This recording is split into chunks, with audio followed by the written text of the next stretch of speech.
上海房价崩了，买套房500万，中金族3年白干，扎心了。官方说上海房价跌了20%，但实际跌幅能把人看哭。2018年后在上海买房的99%都亏惨了。2021年高位接盘的，现在首付都赔光了。家人们，杭州的房价呀，已经跌到了2017年的水平了。那么按照这个势头再往下跌呀，跌到2014年的水平的话，那么杭州呀将会有1半以上的房子都得要腰斩。那庆幸的是呢，现在还没有跌到2014年的水平啊，有一些核心的地方啊，房价还是依然比较坚挺的，比如说像奥体、滨江、西湖上城，对吧？那像临安、青山湖这一带的房子呀，基本上呢都已经跌到了2015年的水平了。这些配套不好的小区，甚至都已经跌到了1万块钱以内了啊！你说这叫谁受得了呀？之一了。天塌了！之前买在这里的业主直接哭晕在厕所。之前开盘的时候卖到8000多，从8000多降到了6000多，6000多降到了4000多，上个月还卖4000多，现在直接给你降到了3888。大家好，欢迎来到看大陆节目，我是美玲。中国楼市真的是变天了，从1线城市到3、4线小城，房价下跌正在迅速扩散，成为全国性的难题。在上海、杭州、合肥、昆明等地，降价幅度从2成到5成不等。个别小区呢，跌回到10年前。新房打折，二手房砍价，中介倒闭，业主抛售，一系列连锁反应正在持续的发酵。我们来一起看几段视频。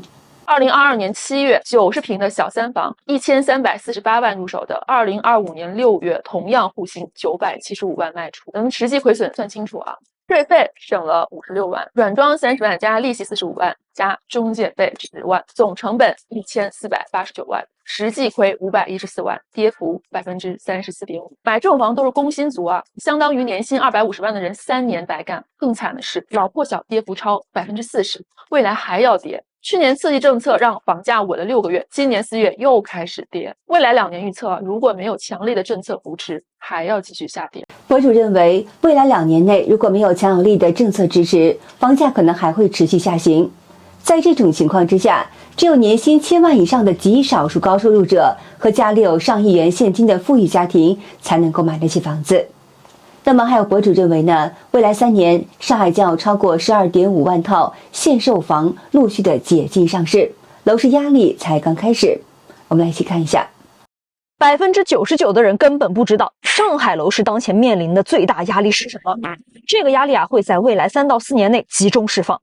就在你觉得房价已经跌到底，土拍平均1个月出一个地王，新房到处涨价，楼市即将触底反弹的时候，小明啊，你知道有多少套限售房即将解禁吗？12.5万套，12万多套啊！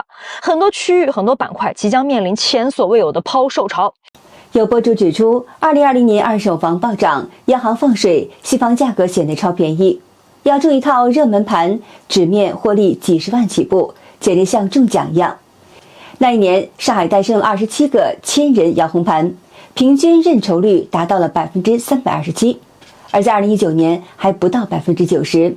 最夸张的是，徐汇长桥的汇城南街里，237套房吸引3000多人来抢购，中签率仅有7.88%，比中公务员还要难。为了遏制炒房，2021年3月，上海推出积分摇号加限售5年政策，热门盘中签者5年内不得转售。现在是5年到了，限售前摇中的人9成都赚了钱，核心板块溢价明显，但很多非核心区已经是撑不住了，有的甚至还亏本了。网友直言呢，上海房价真的快成了一个笑话了，再这么跌下去，会有越来越多的人财务状况亮起红灯。想想看，20年400万买的房，现在可能只值240万，但欠银行的钱呢还有300万，卖掉房子不仅拿不回钱啊，还得倒贴进去60万，这谁扛得住啊？如果市场继续下行，真有可能会出现一批人啊被迫断供，购房者呢承受着巨大的亏损，但银行呢是肯定不亏的。总有人预测上海的房价还得再跌个2、3年。类似的困境也在中国其他地区上演。全国70个大中城市二手房价还在往下掉，连杭州这种一直被看好的楼市优等生都扛不住了。那这下好了，大家伙都坐不住了，尤其是那些还在还房贷的朋友，心里面那个是慌啊，就跟热锅上的蚂蚁似的。想当年很多3、500万买的房子，本来想等着升值能赚一点，结果房价一路下跌，每个月还出去的房贷感觉就跟打了水漂似的。虽然说利息降了，可是贷款总额摆在那里没有变，每个月大几千块的还款，压的人是喘不过气来。网友认为呢，现在房价如果继续下跌，很多人可能连卖房所得都还还不上剩下的房贷，这种情况真的让人非常的焦虑。可再看看某些所谓的专家，动不动就说房价暴跌对穷人最不利，穷人会失业吃不上饭，但问题就是他们真的理解什么是穷人吗？在这些人的眼中，没有房产的都是穷人，可在现实当中，真正压力最大的其实是那些有房有贷款的人，他们每个月要按时还房贷，但房价却在下跌，这笔钱是越还越亏，等于资产在不断的贬值，还看不到希望。另外呢，广东房价近年来也在大幅的缩水，2年了啊，终于把它卖掉了。这个花了将近180万买的房，现在卖出去多少钱知道吗？70万。这是我19年在广东买的一套房啊，那个时候是一个高峰期，买过来以后呢，这个房子还涨了很多啊，涨了一个70、80万，后面一路下滑。当时为了去买这个房子啊，要求非常严苛啊，地理位置也比较好，因为它离地铁不是很远。23年的时候150万它没卖掉，到了24年的时候我们直接掉到了100万，到了今年的开年以后，那边房价已经跌到了90万，90万以后没人看，我一把它挂牌又下调了10万，80万，80万有点能看，但到了这个月以后，直接我又给它调到了70万，真正70万谈到后面，人家客户直接给你砍，知道没有？终于出去了。很多人以为房子说我们当地也只跌了差不多一半，其实不止。你真正的成交的时候，绝对不是这个价格，他客户随便一砍就是5万10万。还有网友指出呢，福州二手房价格大跌，有的房东亏损高达30%，老宅价值直降到非铁价。福州的二手房市场彻底崩了。仅2024年单年，福州暴跌16%，鼓楼、台江跌20%，长乐、闽侯跌28%，苍山27%。福州6.8万的二手房泰山压顶，你的房子扛得住吗？为什么跌这么狠？4代宅来了，同样110的户型，老房子套内只有80平，4代宅154，多送了74平方，相当于1间房。老房子不降价30%，根本卖不掉。广东已经上演新房涨二手崩，不能重蹈覆辙。更狠的是政策3重奏，银行评估直接打7折，让你的资产缩水30%，过户的指导价多交1个税，再加上高库存低需求，房东只能割肉抛售。你现在还不卖，明年可能更惨。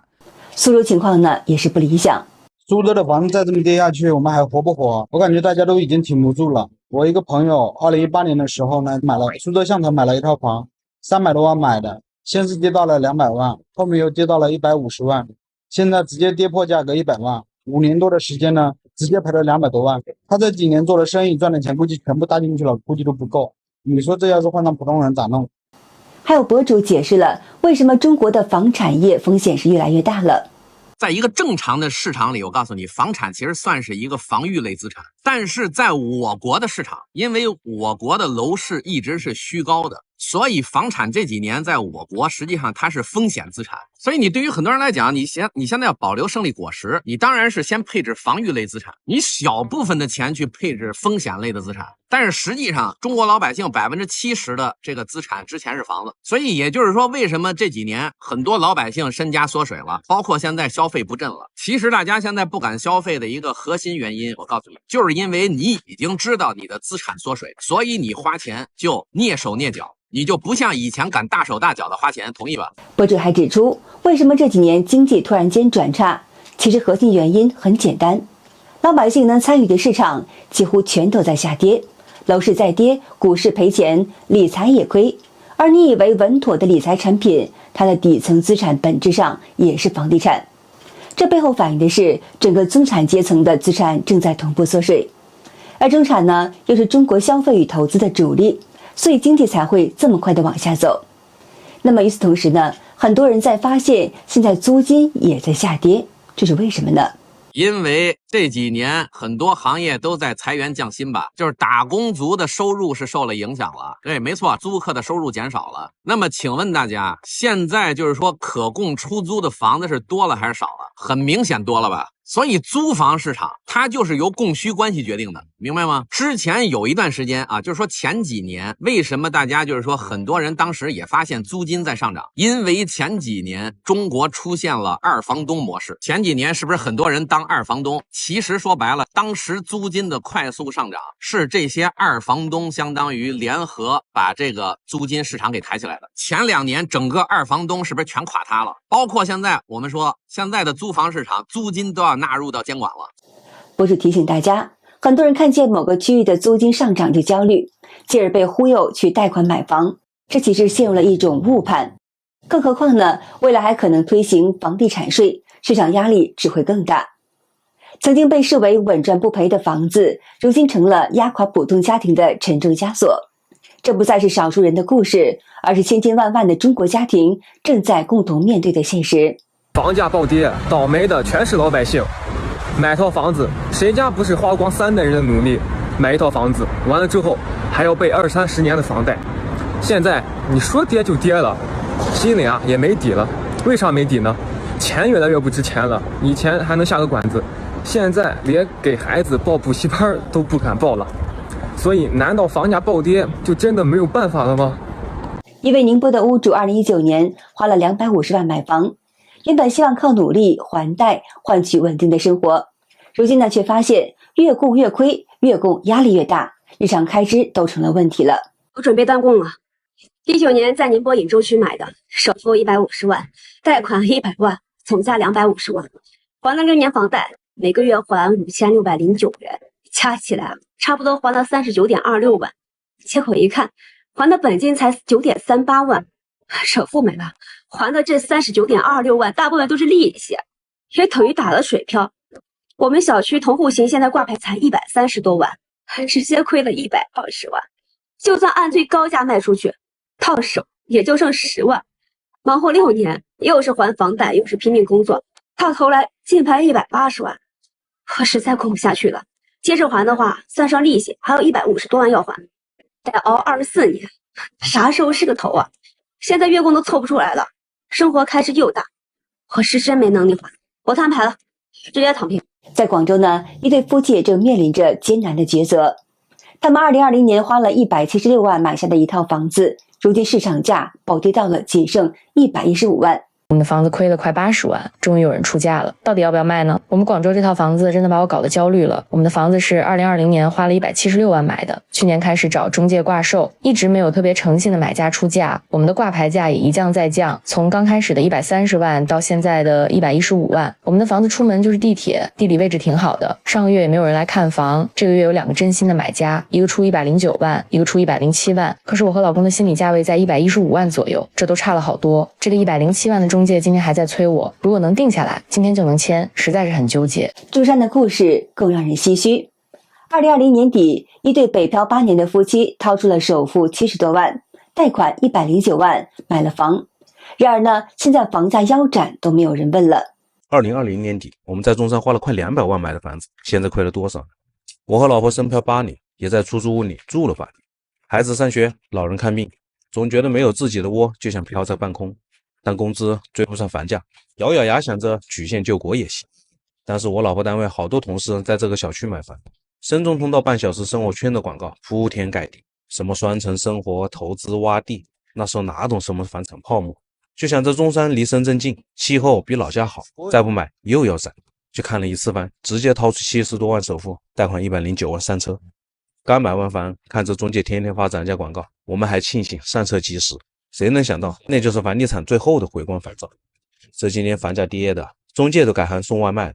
原来200万的房子，现在腰斩都没人问。我俩彻底成了高位站岗的接盘侠。